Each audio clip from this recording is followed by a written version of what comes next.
ठीक है, तो ये है परसेंटेजेस की वीडियो 13। इस सीरीज़ की आखिरी वीडियो है। इसमें हम बात करेंगे परसेंटेज चेंज की, change in ratio of two numbers. तो वैसे बता दूं थोड़ा सा, अगर तुम इस वीडियो तक पहुंच गए तो बहुत अच्छी बात है, बट पहली 10 वीडियो मैंने बनाई थी ये सोच के कि हाँ चलो तुम्हारे बेसिक्स क्लियर हो जाएंगे, और जो आखिरी 3 वीडियोस थी 11, 12 और 13 वो थोड़े थोड़े एडवांस कंसेप्ट थे। I mean advance relative word है, बट यूपीएससी प्रीलिम्स के हिसाब से आखिरी 3 वीडियोस में तुम्हें जो क्वेश्चंस दिखे होंगे वो तुम्हें काफ़ी अच्छे क्वेश्चंस दिखे होंगे। चलो क्वेश्चन करते हैं। 2 क्वेश्चंस होंगे, एक मेरा वाला और एक यूपीएससी वाला। ठीक है, वीडियो पॉज करो, ट्राई करो, और अब साथ में करते हैं।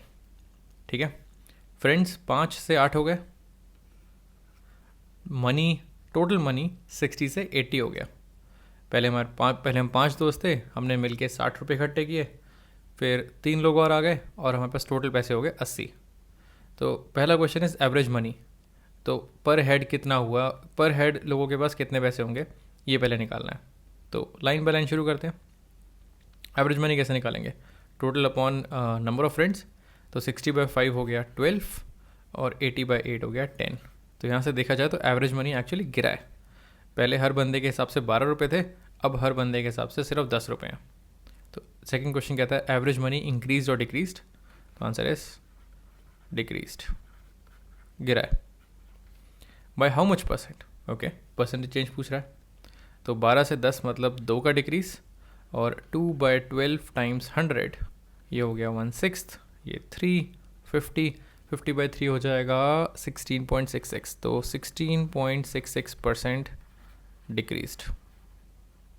तो इस चीज़ का ध्यान रखना कि 10 से 12 नहीं गए, 12 से 10 गए हैं। ओके, हो गया ये काम ख़त्म। अब 2 फालतू के questions. Percentage increase in friends, percentage increase in total money. ये कौन निकालता है कि मेरे फ्रेंड्स कितने परसेंट बढ़ गए। परसेंटेज इंक्रीज इन फ्रेंड्स, 5 से 8 3 इंक्रीज हुआ, 3/5 क्योंकि 5 मेरी इनिशियल वैल्यू थी, मल्टीप्लाइड बाय 100। तो ये हो गया 3/5 होता है 60%। हाँ, तो फ्रेंड्स इंक्रीज हो गए मेरे by 60%। Percentage increase in total money, total money भी देख लेते हैं। 60 से 80 है, तो 20 का इंक्रीमेंट, डिनोमिनेटर में होगा 60, तो 20/60 मल्टीप्लाइड बाय 100, ये है 1/3, 100/3 यानी कि 33.33। अब तो तुम एक्सपर्ट्स हो गए सब में। 33.33% इंक्रीज़ हुआ टोटल मनी में। तो ये छोटे मोटे क्वेश्चंस थे, बस कंसेप्ट समझा रहा था एवरेज वगैरह का। इसमें हो क्या रहा है कि एक न्यूमरेटर है और एक डिनोमिनेटर है। पहले था 60/5, ये हो गया 80/8, और ये सारी वैल्यूज़ चेंज कर रही हैं क्या करके। तो इंडिविजुअल चेंजेस पूछ लिए और क्यूमुलेटिव चेंजेस पूछ लिए। ये है पहला क्वेश्चन। अब आते हैं यूपीएससी के क्वेश्चन पे। ठीक है, वीडियो पॉज करो, एक बार ट्राई कर लो। थोड़ा टाइम लगेगा, बट कुछ भी ऐसा नया नहीं है इसमें। ठीक है, लाइन बाय लाइन बढ़ते हैं। The following table gives the population and total income of city for 4 years. 92 से 95 तक population in lakhs, 20 lakh, 21 lakh, 22 lakh, 23 lakh. Income in crores, इसका भी ध्यान रखना पता है, लैक्स और करोड्स, यूनिट्स का भी ध्यान रखना होता है। Income in crores 1000 something, 1100, 1200, 1300। Which one of the following statements is correct in respect of the above data? Population increased by इतना % every year. Population यानी कि ये वाली लाइन। ओके, पहला ऑप्शन कह रहा है, इस लाइन को चेक करो। इनकम इंक्रीज बाय 10% और मोर एवरी ईयर। दूसरा ऑप्शन कह रहा है, इसको चेक करो। सी कह रहा है पर capita income was always above. अच्छा, पर कैपिटा इनकम क्या होगा, पर कैपिटा का मतलब होता है पर हेड। तो total income divided by total लोग कितने, वो निकालो हर साल के। तो वही रेशियो वाली बात हो गई। और ऑप्शन डी कहता है पर capita income was highest in 94। तो ऑप्शन सी और डी कह रहा है डिवाइड करके निकालो। तो पहले ए और बी देख लेते हैं। ए से शुरू करते हैं। पॉपुलेशन, सबसे इजी नंबर्स मेरे को यही लग रहे हैं। 20 से चेंज होके 21, से चेंज होके 22, से चेंज होके 23। ओके, तो एग्जैक्ट परसेंटेज निकालने की ज़रूरत नहीं है, ऑप्शन देखो, दिमाग लगाओ। पॉपुलेशन इंक्रीज्ड बाय 5% और मोर एवरी ईयर, क्या ये ऑप्शन सही है कि गलत है, ये चेक करना है मुझे बस। हर एक की एग्जैक्ट परसेंटेज नहीं निकालनी। तो मैं इंक्रीज़ अगर देखूं तो हर साल 1 का इंक्रीज़ हो रहा है। ठीक है, अगर मैं परसेंटेज इंक्रीज़ देखूं तो पहली बार हुआ है 1/20 मल्टीप्लाइड बाय 100, ये हो जाएगा 100/25। तो एग्जैक्टली 5% का इंक्रीज़ हुआ है। अच्छा, अगले साल कितने का इंक्रीज़ हुआ होगा? 1/21 टाइम्स 100।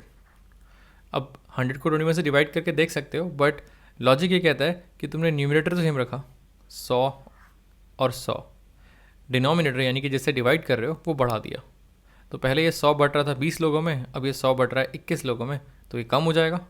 तो मेरे हिसाब से इसकी वैल्यू हो जाएगी लेस देन 500। इसके आगे भी तुम देखोगे तो इसकी वैल्यू 1/22 टाइम्स 100, तो 100 अब ये 22 में बढ़ रहा है, तो ये भी लेस देन 5%। इसका मतलब ये इंक्रीज़ जो है ये एक एक का हो रहा है, लेकिन परसेंटेज इंक्रीज़ सिर्फ पहले साल ही 5% का हुआ था, उसके बाद 5% से कम का हुआ है। बट हमें क्या बोला है? 5% और मोर नहीं, और लेस सही होता।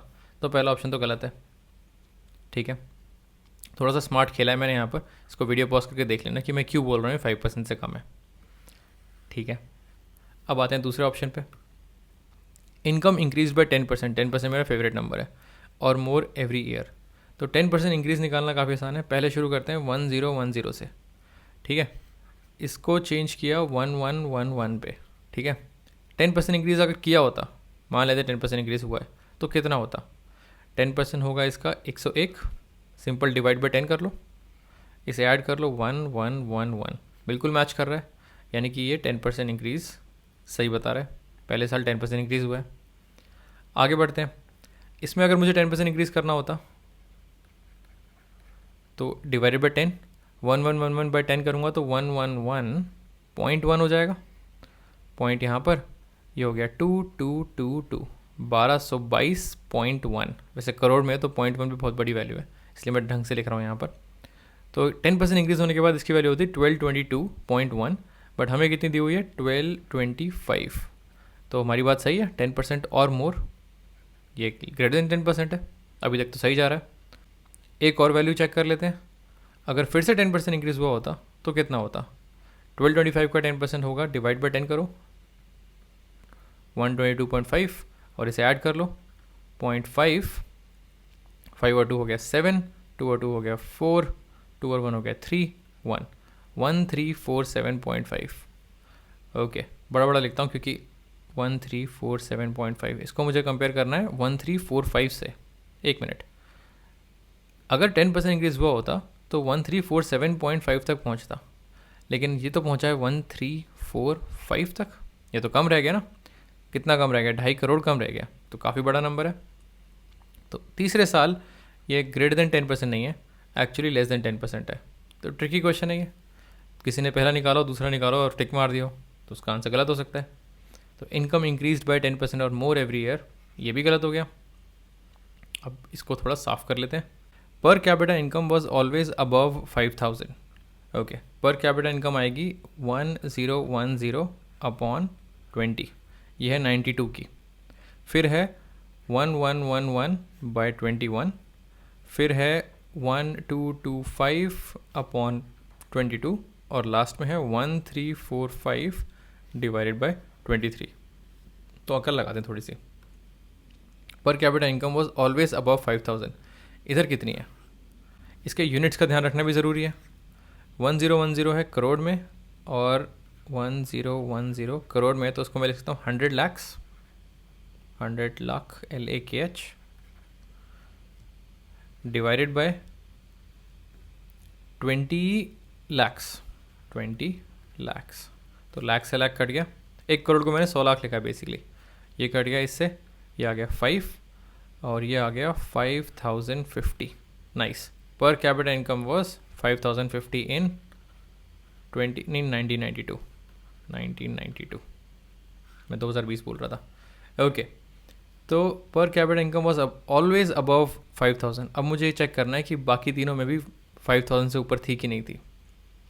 तो या तो मैं डिवाइड करके चेक करूं, या मैं थोड़ी सी अकल लगा लूं कि भाई न्यूमरेटर बड़ा है अराउंड 10%, और डिनोमिनेटर सिर्फ 5% बड़ा है। यहाँ पर भी हमने देखा था कि 10% था, और ये 5% के आसपास था, इनफैक्ट 5 से भी कम था। ये भी 10% के आसपास था, पूरा नहीं हुआ था बट फिर भी 10 के आसपास था, और ये लेस देन 5% था। तो इसका क्या मतलब हुआ? क्यों लिख रहा हूँ मैं ये 5% और 10%? क्यों दिए हुए हैं ऑप्शन ए और ऑप्शन बी? क्योंकि तुम देखो जो न्यूमरेटर है वो ज़्यादा तेज़ी से बढ़ रहा है, पर जो डिनोमिनेटर है वो धीरे धीरे बढ़ रहा है। इसका मतलब अगर पहली बार में मेरा आंसर 5000 आया था, तो अगली बार मैं जो इसको मल्टीप्लाई करूँगा, तो ऊपर वाले को मल्टीप्लाई करूँगा 10% से, यानी कि 1.1 से, नीचे वाले को करूँगा मैं 0.5 से, 5% से, तो वो हो जाएगा 1.05। तो 1992 से 1993 तक जाने के लिए मेरे को इस नंबर से मल्टीप्लाई करना होगा। Numerator increase by 10%, denominator increase by 5% रफली।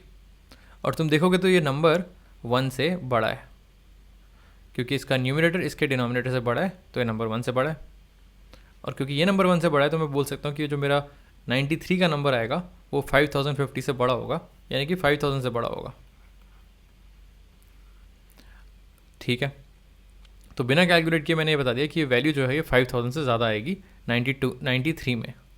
और सेम लॉजिक से मैं बोल सकता हूँ 94 और 95, इन तीनों में ये वैल्यू 5000 से ज़्यादा आएगी।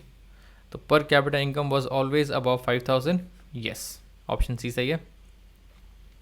ऑप्शन डी भी चेक कर लेते हैं। पर capita income was highest in 94, तो ये एक साल पहले वाला है ना, हम तो बार बार 1 से बड़े नंबर से मल्टीप्लाई कर रहे हैं, तो बार बार पर कैपिटा इनकम इंक्रीज होगा। तो इस लॉजिक से तो हाईएस्ट पर कैपिटा इनकम होना चाहिए 95 का, ना कि 1994 का, 1995 का होना चाहिए। तो ये ऑप्शन गलत है, ये ऑप्शन भी गलत है, ये ऑप्शन भी गलत है। तो हमारा करेक्ट ऑप्शन हो गया option C, per capita income was always above 5000। अब मुझे नहीं पता ये कैसे एक्सपेक्ट करते हैं कि ये क्वेश्चन तुम 2 या 2.5 मिनट में ख़त्म कर लो, बट या अगर इस क्वेश्चन को उठाया है तो 4 से 5 मिनट में तो हो जाना चाहिए। बट वैसे इस क्वेश्चन को कराने का मेरा मकसद तो ये था कि मैं इस कंसेप्ट को डिस्कस कर पाऊँ। ठीक है, तो विद दिस हमारा परसेंटेज वाला कोर्स ख़त्म हो गया। इस बार कोई होमवर्क नहीं है। अगर होमवर्क उठाना ही है तो मैं बोलूँगा आखिरी की 4-5 वीडियोज़ एक बार दोबारा देख लो, कुछ अच्छे अच्छे प्रॉब्लम्स हैं। ठीक है, अगर नोट्स उठाने हैं तो नोट्स देख सकते हो। ये मैं दिखाता हूँ, यहाँ पर मेरे पास 150 स्लाइड्स हैं, इसमें सारे क्वेश्चंस के आंसर्स, सारे स्क्रीनशॉट्स, सब कुछ रखा हुआ है। तो तुम इसकी स्लाइड्स उठा सकते हो, डिस्क्रिप्शन में होगा लिंक। एक बार दोबारा रिवाइज़ कर लो। टोटल कोर्स 2.5 घंटे का होगा। अगर होमवर्क वगैरह मिलाओगे तो 3-3.5 घंटे में तुम्हारा पूरा हो जाएगा ये। तो ठीक है, अब अगला चैप्टर शुरू करते हैं।